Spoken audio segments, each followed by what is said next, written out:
Македония изпитват странна носталгия към този период.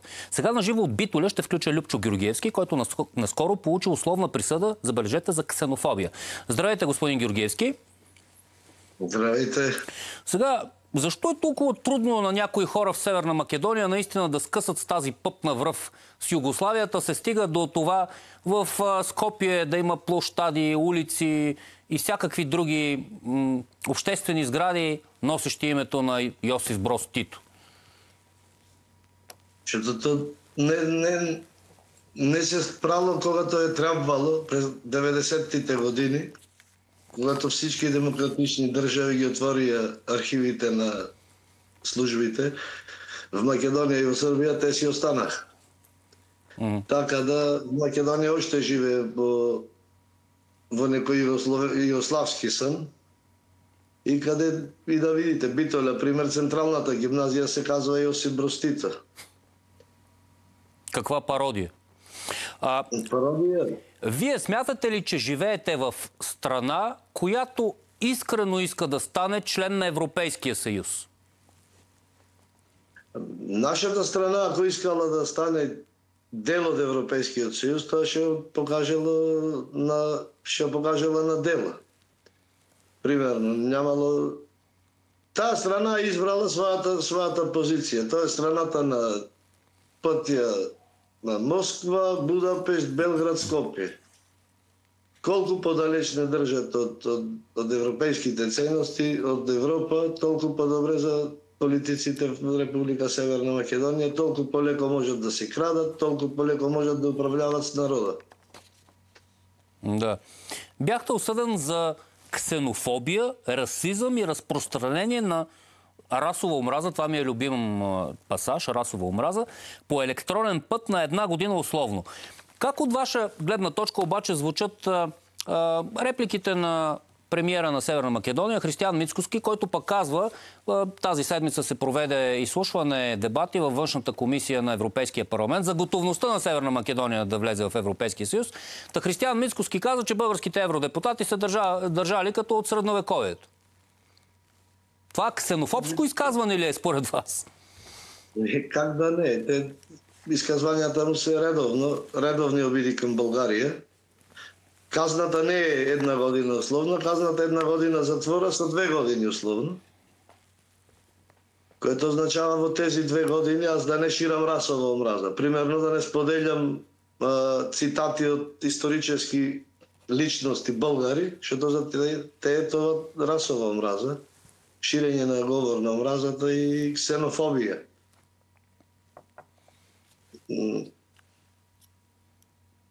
Мицковски и неговиот екип тука редовно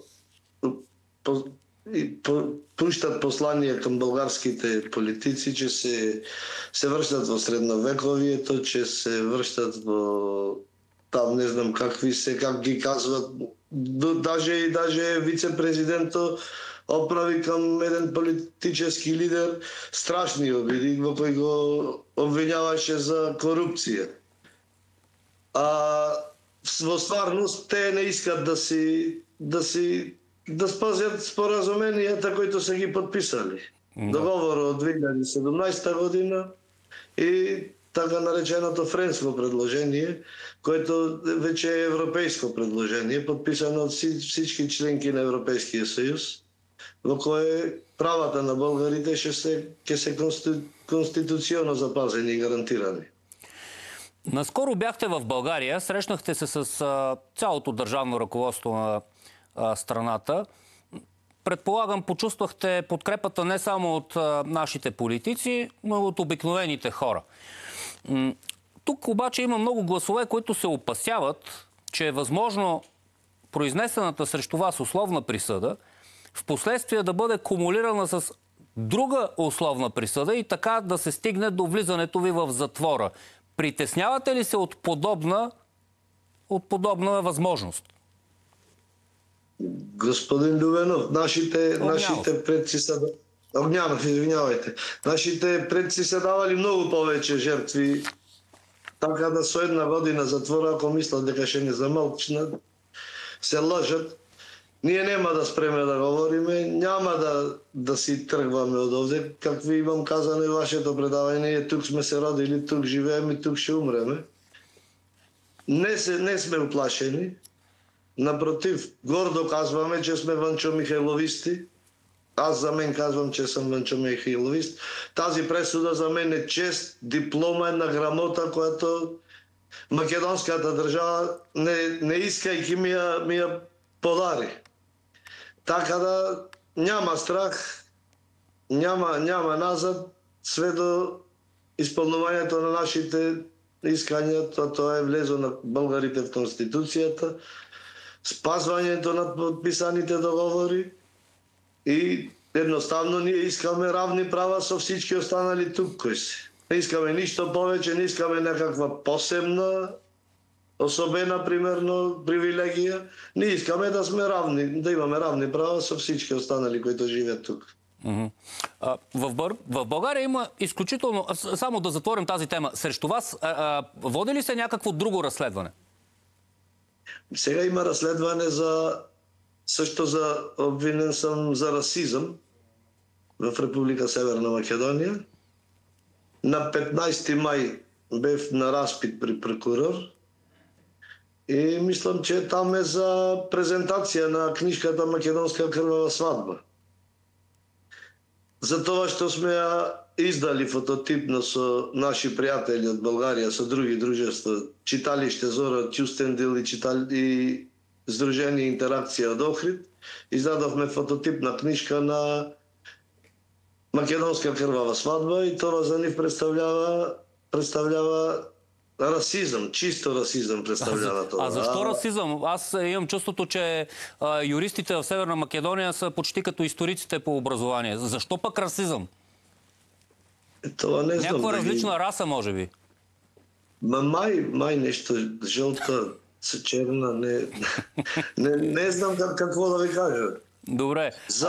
За политиците, които ме питахте, аз съм много благодарен на всички институции в Република България, на всички политици, на всички политически партии. Благодарам за подкрепата. Искам да кажам нещо, че сега е време за обединение за нашата кауза Македония. Не е време за берење политически точки.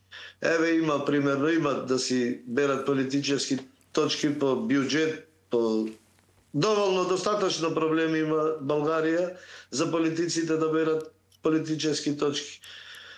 Нашата кауза е всята и треба да обедини всички българи навсякъде по света, защото тук се работи за една кауза, която е стара повече от 100 години. И нема да се спреме и няма да застане. Добре, благодаря. Ами пожелавам ви успех, когато има нещо, знаете, че и ние ще проявим интерес. Благодаря. Любчо Георгиевски, наживо от Битоля. Ние продължаваме нататък. Пак ще продължим с тази тема, така че останете с нас.